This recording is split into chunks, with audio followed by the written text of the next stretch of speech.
দেখেন এদেরকে পাঠাইছে কলেজে, দেখেন কলেজে এসে কি করতেছে, লেখাপড়া বাদ দিয়ে কি করতেছে দেখেন।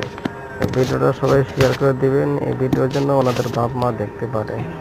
মেয়েকে কলেজে পাঠায় বাপ মা তো আরাম মতো বাড়িতে বসে আছে দেখেন। সবাই শেয়ার করে দিবেন, ওনাদের বাপ মা যেন এটা দেখতে পারে।